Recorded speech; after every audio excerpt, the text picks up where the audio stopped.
Olá, meu irmão e minha irmã, graça e paz de Jesus, é muito bom recebê-lo mais uma vez aqui na Escola Bíblica Especial. E eu quero abrir fazendo uma pergunta para você. Qual é o evento mais importante que você classificaria na história? As duas grandes guerras mundiais, a descoberta do Brasil, a ida do homem à Lua. Qual é o evento que você considera mais importante na história? Eu sei que se provavelmente você, promessista, cristão que nos acompanha, não respondeu nenhuma dessas respostas ou dessas opções que eu acabei de te dar. O evento central da história, a gente sabe, ele divide a história no meio, em antes e depois. E a gente vai falar dele daqui a pouco, depois da vinheta.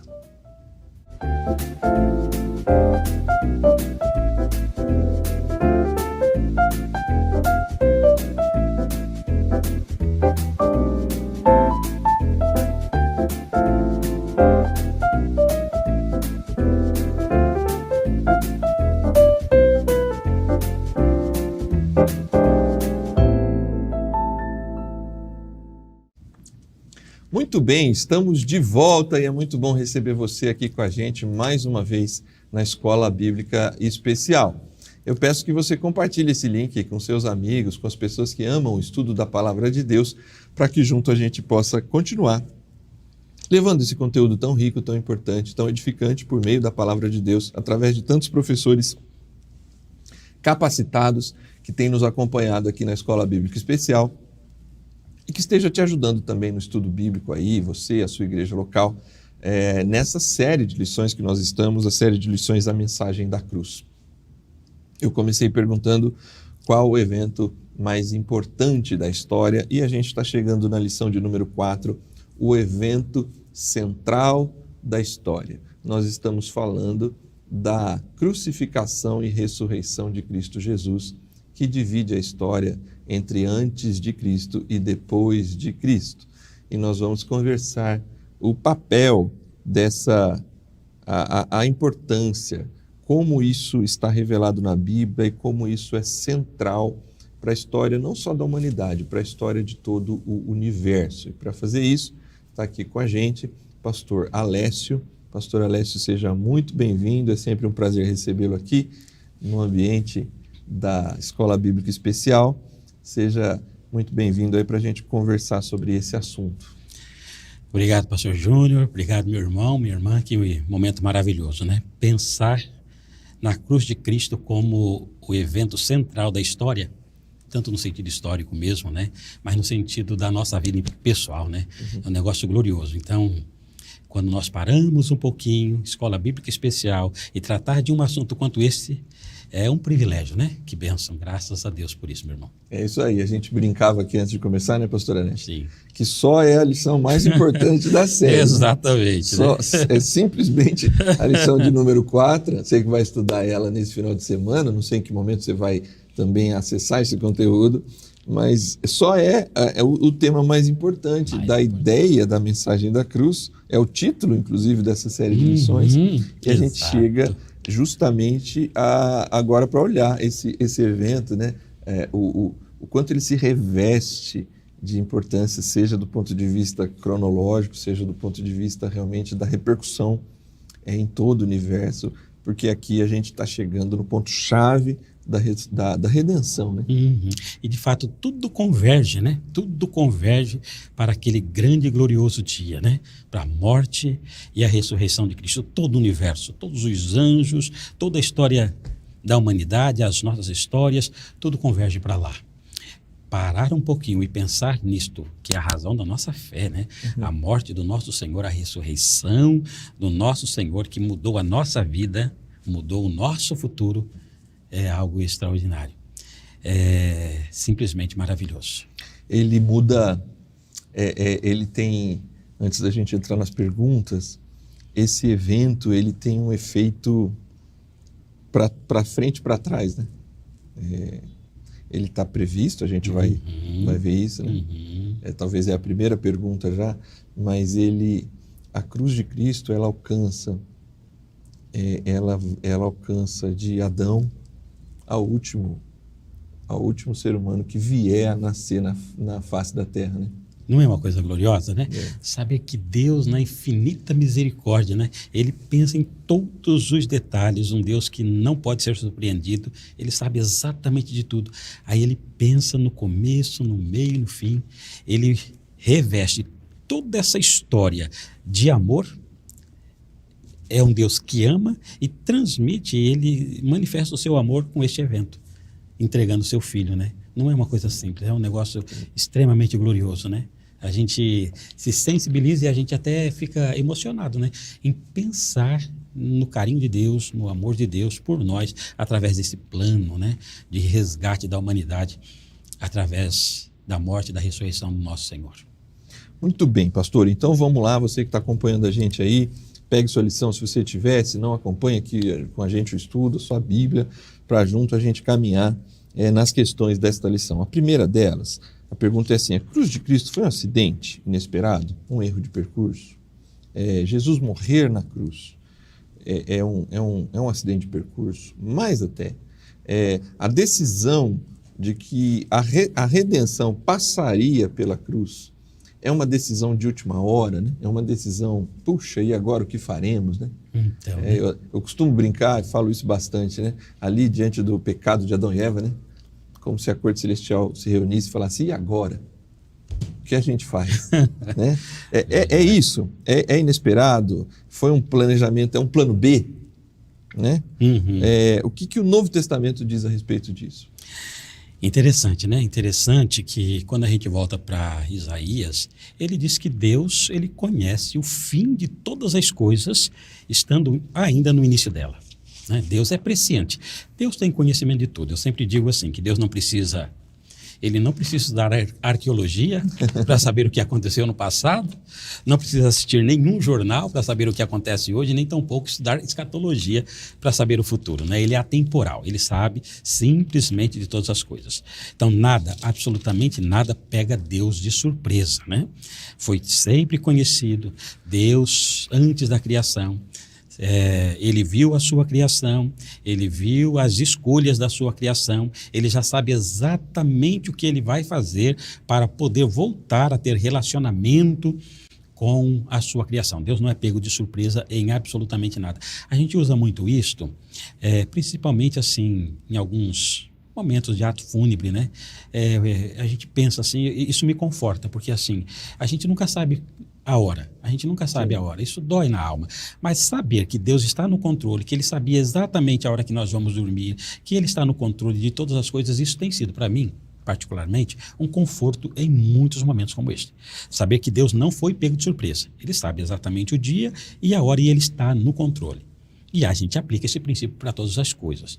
Deus sabia exatamente as escolhas que nós faríamos, Deus sabia exatamente o que seria necessário para que a nossa dívida fosse paga. Então, sim, como disse Pedro, ele foi conhecido antes da fundação do mundo. Como disse Paulo, vindo à plenitude dos tempos, tudo certo, no cronômetro de Deus, na agenda de Deus, ele sabia exatamente o dia, a hora que Cristo nasceria, toda a vida de Cristo, o dia que ele morreria, a ressurreição. Então, o nosso Deus, o Deus da Bíblia, o Deus a quem nós servimos, ele simplesmente nunca vai ser pego de surpresa, porque ele é presciente, né? É um evento preparado. João também, acho que vai dizer isso no Apocalipse, né? O cordeiro que foi morto desde a fundação do mundo. Desde a fundação do mundo. Então, é algo que vem sendo construído, né? A ideia lá do Gênesis 3,15, né? Que chegaria o descendente da mulher que pisaria a cabeça da serpente, né? E por outro lado, teria o seu calcanhar lá mordido, né? Beliscado ali, né? Aponta, e eu acho, o interessante é que a história tem pistas do que iria acontecer, as profecias, a quinta questão, ela justamente vai fazer esse olhar para o Antigo Testamento, né? Mas o que eu acho interessante Paulo mesmo é quem vai dizer, né? É um mistério que só quem compreendeu mesmo é a gente aqui agora. Isso. E a igreja foi dado o privilégio de entender plenamente. A gente, né? Nós aqui como igreja, A gente tem essa compreensão, olhando para trás, de um plano preparado lá na eternidade. E que só fica claro aqui na cruz, né? Aí na cruz, aí a gente vê o Paulo em Gálatas, né? É a plenitude dos tempos. Né? É o tempo exato que Deus ia agir na história. Exatamente. E para a gente que hoje a gente consegue, né, olhar pelo retrovisor, conhecer toda essa história, toda essa revelação, nós somos felizes, bem-aventurados, né? Somos privilegiados. Tudo é por fé, não resta dúvida. Quem vive antes de Cristo tem a fé no Messias que virá. Nós temos fé nesse Messias que veio há 2000 anos atrás. É a fé lá e a fé aqui. Mas claro que pela revelação que ela é progressiva, nós chegamos num determinado momento em que a gente consegue compreender muitas verdades espirituais que outros tiveram, que estavam no caminho, né? Mas não tiveram todo esse conhecimento que temos hoje pela revelação. Então, é um privilégio, né? A gente conseguir entender isto e ver esse Deus cuidando de detalhes, o tempo certo, a hora certa, a forma certa, sabendo que não foi plano B, é sempre o plano de Deus, é um plano que já estava no coração dele de resgate e no tempo certo. Esse cordeiro que foi morto desde a fundação do mundo veio e morreu por cada um de nós. Muito bem. Pastor, a pergunta de número 2, eu também olho para ela junto com a 3, né? Eu acho que elas ajudam a revelar por que esse é o evento central da história. Na verdade, a pergunta número 2 começa assim: como o evento central da história, por que a cruz era necessária? A cruz pode ser vista como uma oferta do Pai e uma entrega voluntária do Filho. Então, pastor, eu acho que agora a gente pode ajudar o estudante a entender por que esse é o evento central da história. Porque ele já que ele é, né? O que o torna o evento central da história? Exatamente, né? Olha, é o evento mais glorioso central da história do universo. Porque simplesmente, quando Deus criou os seres humanos, quando Deus nos criou e nos deu a liberdade de escolha, infelizmente nós escolhemos errado. Nós declaramos independência de Deus, né? Independência de Deus é morte. Então todos pecaram, Nós pecamos. Quando nós pecamos, nós contraímos uma dívida com o nosso Senhor. Eu faço mais ou menos a ilustração assim, como se o pai tem um filho, cerca esse filho de todos os cuidados, tudo que se pode fazer, com todo o carinho, todo o afeto, tudo que precisa, está ali, está à disposição desse filho. Mas, por algum motivo, esse filho faz uma escolha errada. Ao fazer uma escolha errada, diante de um pai que fez tudo o que podia fazer, ele acaba contraindo uma dívida moral. Ele tem uma dívida. Bom, a única forma dessa dívida ser paga é que se ele, em algum determinado momento, fizesse exatamente tudo aquilo que o pai gostaria que ele fizesse, mas depois que nós pecamos, é impossível fazer. A nossa natureza está ali, lutando constantemente. Aí Jesus Cristo vem, ele faz exatamente o que era para fazer, ele nunca pecou, ele entra de uma forma imaculada, ele vive de uma forma imaculada. Aí sim, finalmente o Filho consegue fazer exatamente aquilo que Deus gostaria que nós fizéssemos. E chega no final da sua história, a dívida lá está. Eu digo mais ou menos assim, ele chega no final da história, ele nunca pecou, o salário do pecado é a morte, diz o Evangelho. Bom, então, se no final da história o salário do pecado é a morte e Cristo nunca pecou, ele tem direito à vida. Né? Se tem um que tinha direito de ser arrebatado sem passar pela morte, é o nosso Senhor. Sim. Nós temos relatos na Bíblia de que Enoque andou com Deus e Deus o trasladou. Elias o trasladou e eram homens pecadores. Bom, se esses homens, por causa de alguma forma, de uma graça na vida deles, eles foram arrebatados, foram trasladados para não verem a morte, imagine Cristo, então, que nunca pecou. Sim. Mas aí ele abre mão, né, desse direito, por isso ele vai dizer, olha, não, ninguém está tirando a minha vida, eu estou entregando, eu entrego a minha vida. Aí, Pai, olha, eu tenho direito à vida, mas eu abro mão e pego a morte deles, esta morte, e a vida que é minha, ele faz uma troca, né, algo glorioso. Então, é o mais importante, porque todos pecaram, todos contraíram uma dívida impagável por causa da nossa natureza pecaminosa, a nossa natureza caída, a nossa justiça. E é bom que se diga, né? Por mais que façamos, e é bom fazer coisas boas, mas tudo isto o Evangelho diz que é trapo de imundície. Né? O que nos faz aceitáveis diante de Deus é a justiça de Cristo em nós. É quando ele entra no coração, entra no meu coração, no seu, no coração de todos nós, aí sim, somos agradáveis a Deus. Por isso, é uma oferta. Deus amou o mundo de tal maneira que deu o seu Filho unigênito para que todo aquele que nele crê não pereça, mas tenha vida eterna. Então é uma oferta do Pai. O Pai oferta o seu Filho imaculado em prol de uma raça caída. Não tem maior amor que este. E o próprio Cristo, ele vai dizer: eu sou o bom pastor. O bom pastor dá a vida pelas ovelhas. Ninguém está me tirando a vida. Eu estou dando. Eu estou assumindo a morte de vocês para que vocês tenham a minha vida. E se não fosse isso, todos nós caminharíamos para a aniquilação, para a destruição, para o inferno. Então, de fato, é o mais importante. E ele é mais importante porque nós mesmos, nós não poderíamos voltar para os braços de Deus pelos nossos méritos, pelos nossos próprios esforços, pela nossa própria justiça. E quem fez isso foi Cristo naquele dia, naquela cruz. Amém.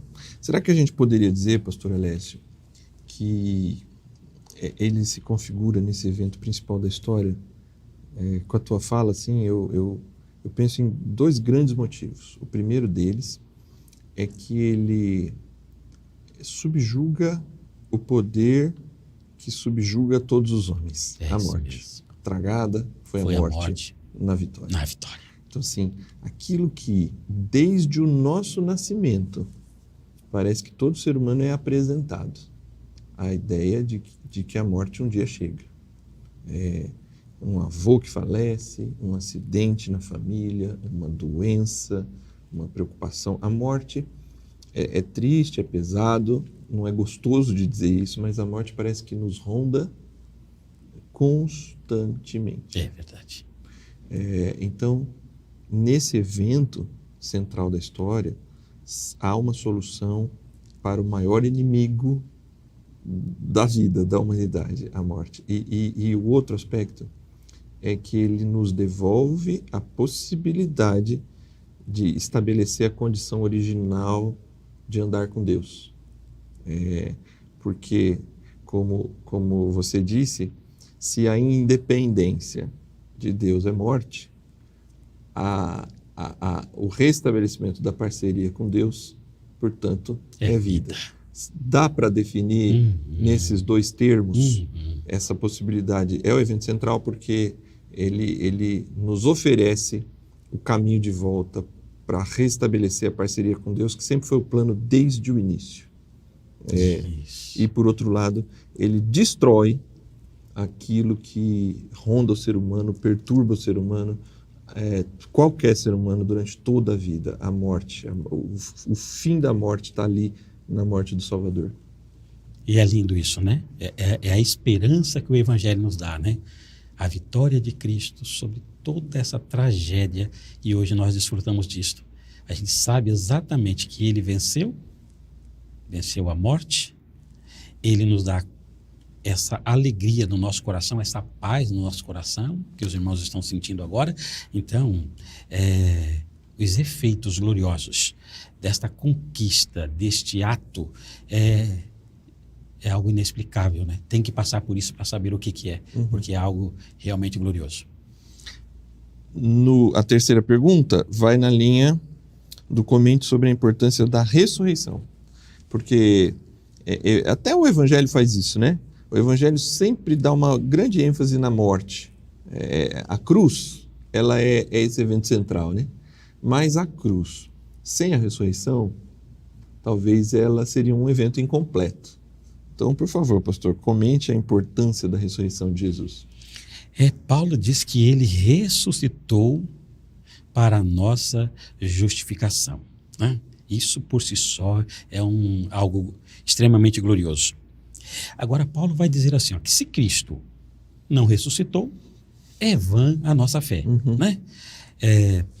Bom, se ele está morto, se ele morre, mas não ressuscita, quer dizer que, de alguma forma, a morte tem algum tipo de domínio nessa situação. A morte está imperando ainda, Isso. né? Então, hoje nós ficaríamos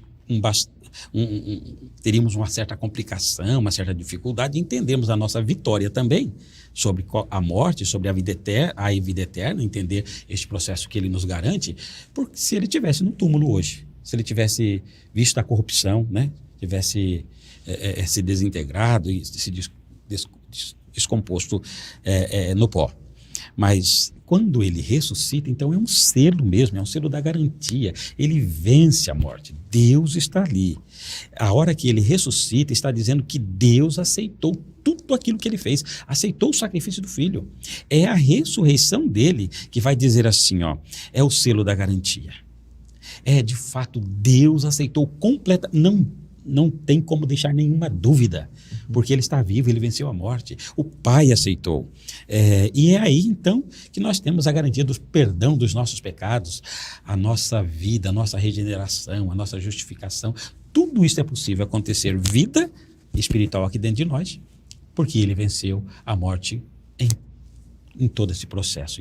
Então, a ressurreição, de fato, ela é uma garantia gloriosa.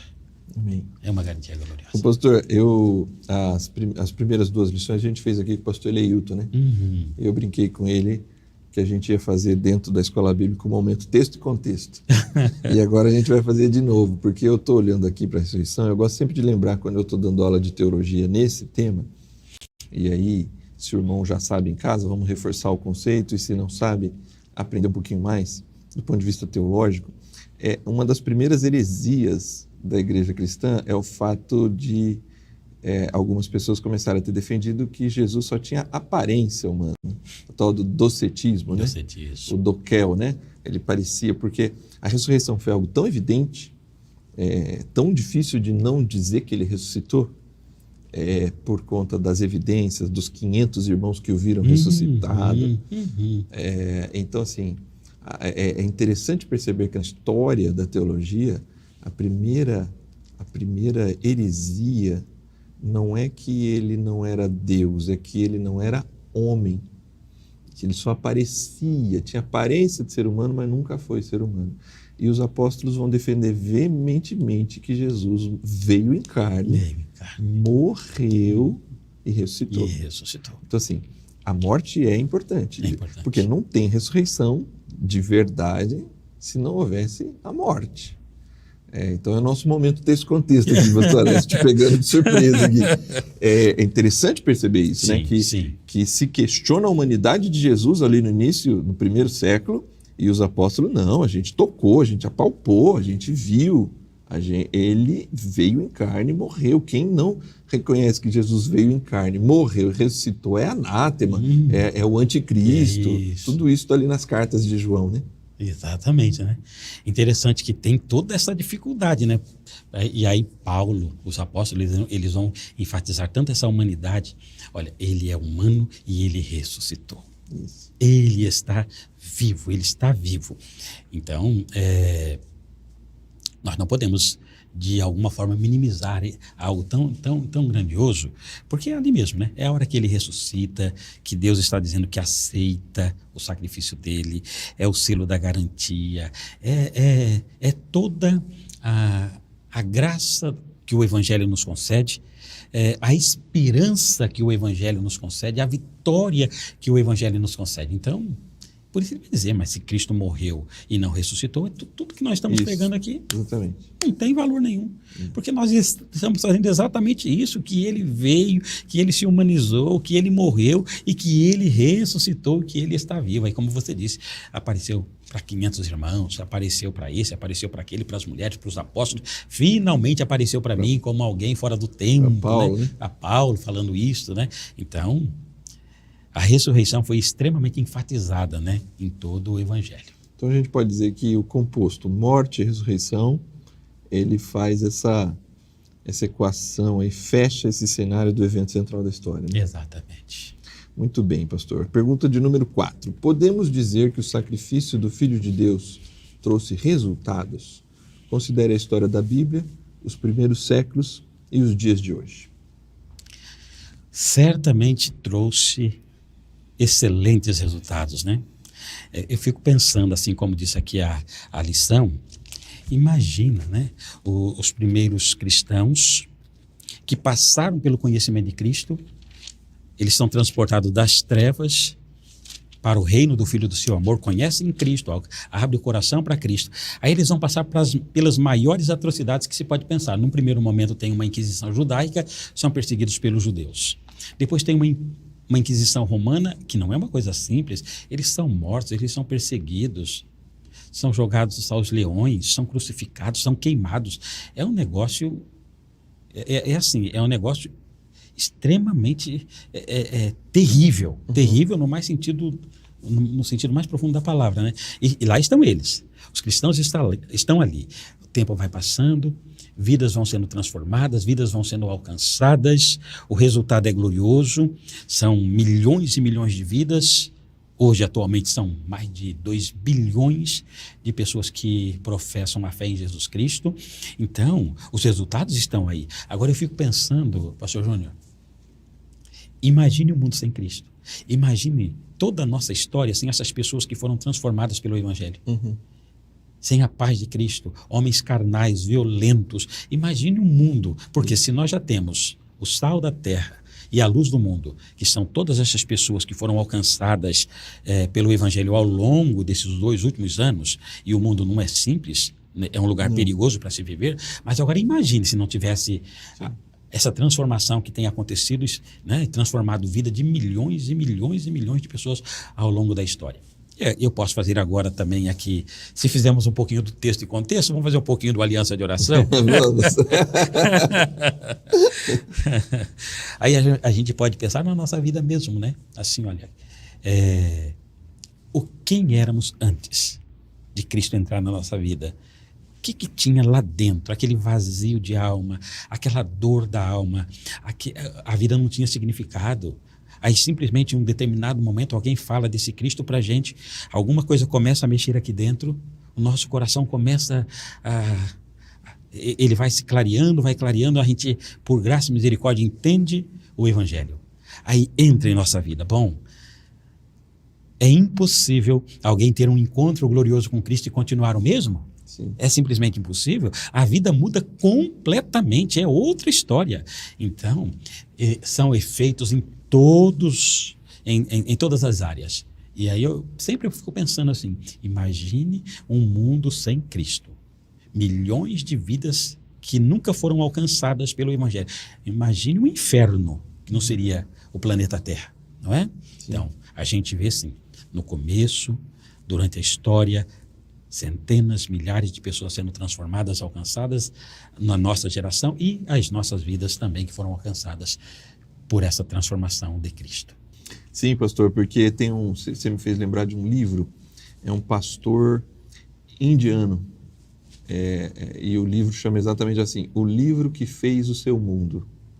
E ele vai apresentar o quanto a influência da cruz de Cristo, do cristianismo, foi importante para a formação do Ocidente, para a valorização dos fragilizados, né? A proteção às crianças, às mulheres, exatamente. Os que têm algum tipo de deficiência física ou mental, a preocupação com o ensino, com as escolas, com o desenvolvimento de tecnologia, por conta de ser aquela ideia de Tiago, né? Toda boa dádiva, todo dom perfeito vem do Pai das Luzes, em que não há sombra de variação. O quanto essa visão, essa mentalidade cristã que é originada ali por Cristo e vai sendo desenvolvida pelos apóstolos, vai ser influente na tecnologia, no trabalho, na saúde. Isto é, essa vida que hoje a gente chega numa Europa e nos Estados Unidos, de secularização, quase pós-cristão, só foi possível, talvez essa é a grande ingratidão da nossa geração, né? Verdade. Essa é a grande ingratidão do terceiro milênio. Chegar onde chegamos é fruto de homens e mulheres que pensaram a vida por meio do cristianismo. Né? Exatamente, né? Quanta coisa gloriosa, né? Toda boa dádiva, todo dom perfeito vem de Deus, né? quanta bênção ao longo da história, porque essas pessoas entenderam o Evangelho. Isso. Porque entenderam os princípios do Evangelho. Então, o mundo, ele só é o que é porque Cristo no coração das pessoas. Muito bem, pastor. Nós estamos chegando quase ao final aqui do nosso estudo. Ao longo dessa série, a editoria tem nos desafiado a conferir no Antigo Testamento.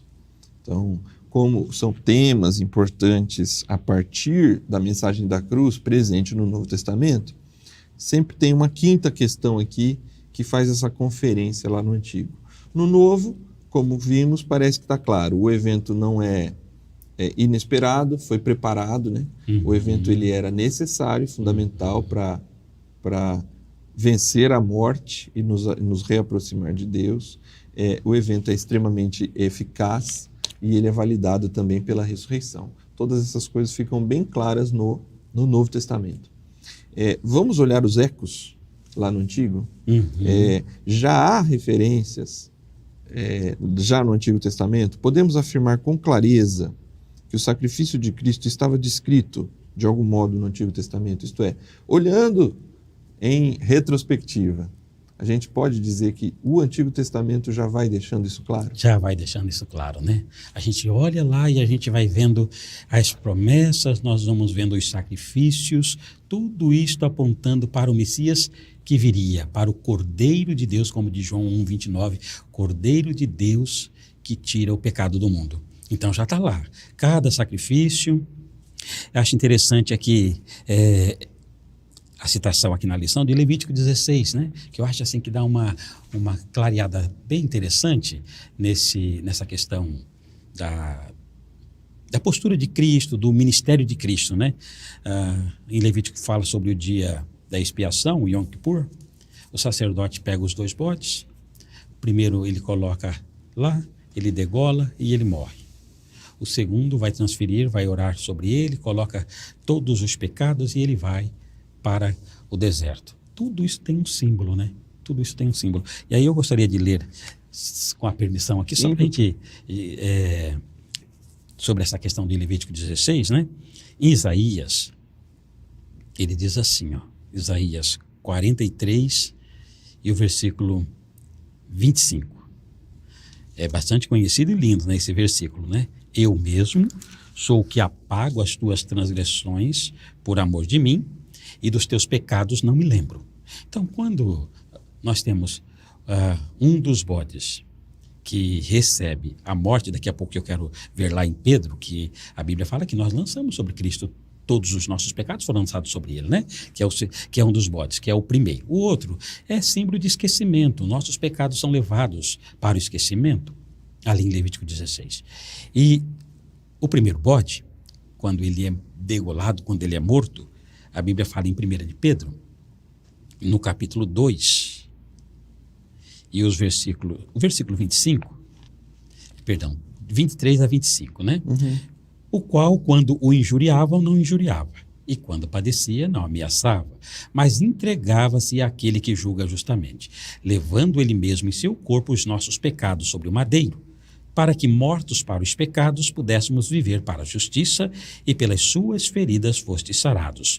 Porque éreis como ovelhas desgarradas, mas agora tendes voltado ao pastor e bispo de vossas almas. Então, toda aquela cerimônia, não só essa, mas todas elas, tinham esse ensinamento. O Cristo que vai pegar os nossos pecados, que vai morrer por nós. Cada sacrifício aponta para o sacrifício perfeito de Cristo, como está todo o Antigo Testamento, e também Hebreus fala isso com bastante ênfase.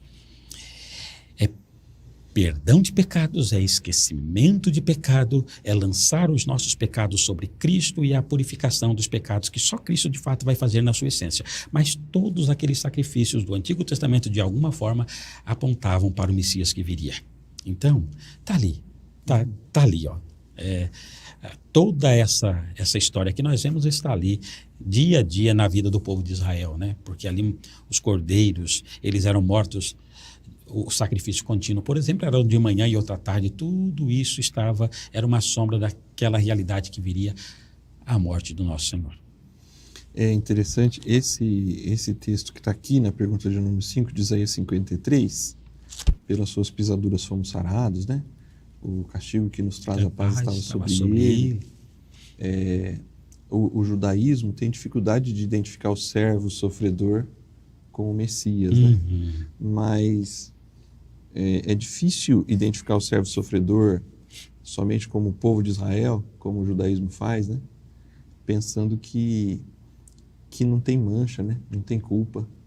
Ele está carregando a culpa dos outros, né? Ele carrega a culpa do povo. A única pessoa, olhando para o Antigo Testamento, que poderia carregar a culpa do povo, esse servo sofredor, necessariamente, ele precisa se identificar com esse Messias, né? Exatamente. E a dificuldade do judeu, né?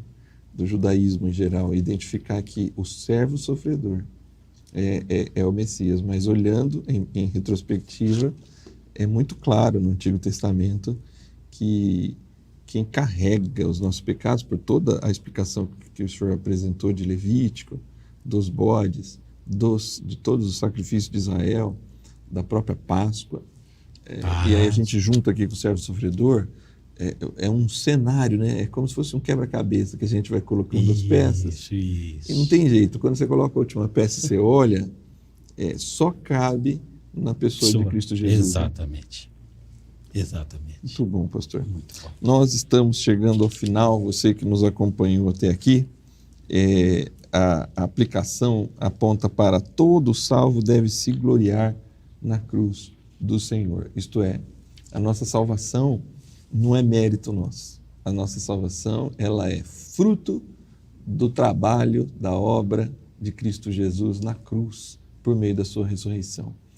Jesus, ele ocupou o nosso lugar. Jesus cumpriu toda a justiça de Deus.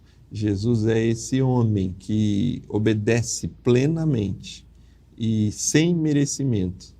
Nenhuma culpa ele tinha, mas ele carrega a nossa culpa, morre em nosso lugar, mas a morte já não tem poder sobre esse homem, porque ele ressuscita ao terceiro dia e a vida dele é nos dada. Se com ele morremos, com ele também ressuscitaremos. É a esperança do apóstolo Paulo, é a esperança de cada cristão. Portanto, a gente deve se gloriar na cruz de Jesus. Se tem algo que a gente deve ter profunda gratidão, algo em que a gente deve se apegar com orgulho, é a cruz do Salvador. Um evento tão duro, tão ultrajante do ponto de vista humano, mas um evento que muda a história da humanidade, dá um novo rumo para a história da humanidade, para aqueles que reconhecem a Jesus o Cristo como seu Senhor e como seu Salvador. Que essa seja uma verdade das mais simples do Evangelho, mas das mais fundamentais. Ser simples não significa dizer que ela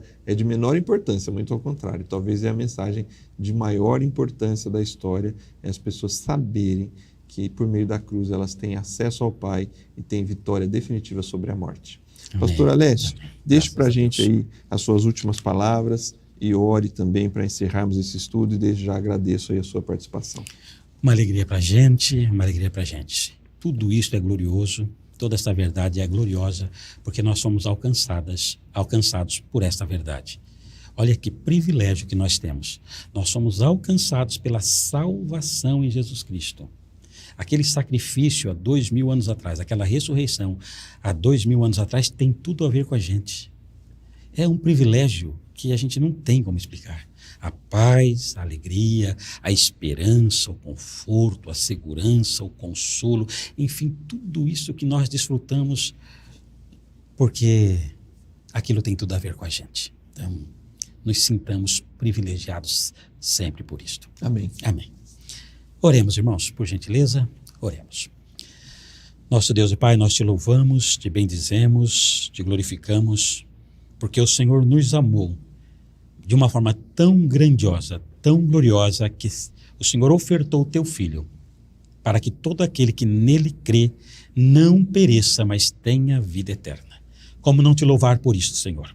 Como não te bendizer, porque esta verdade passou nos séculos, passou os milênios, e esta verdade nos alcançou. Alcançou o coração do pastor Júnior Mendes, alcançou o meu coração, alcançou o coração da tua filha que está com a gente, o teu filho. Milhões e milhões de vidas foram transformadas por esta mensagem gloriosa, pela paz que vem de Cristo. Obrigado, Senhor. Permita, meu Deus, que nós vivamos intensamente o teu evangelho, que vivamos intensamente o nosso relacionamento com Cristo. Encha-nos sempre de ti, meu Deus, e aceite a nossa gratidão. Obrigado, meu Deus. Obrigado porque fomos alcançados. Nós agradecemos e louvamos em nome e para a glória de Jesus. Amém. Amém. Obrigado, pastor. Obrigado você que nos acompanhou até aqui. É sempre um prazer ter você com a gente, acompanhando o estudo aqui na Escola Bíblica Especial. Nós terminamos o estudo de número 4 e semana que vem a gente continua nessa série de estudos, A Mensagem da Cruz. E a gente espera você para a gente continuar no estudo, esse estudo tão importante desses temas tão definitivos e marcantes na nossa vida do Novo Testamento. Até lá, que Deus te abençoe.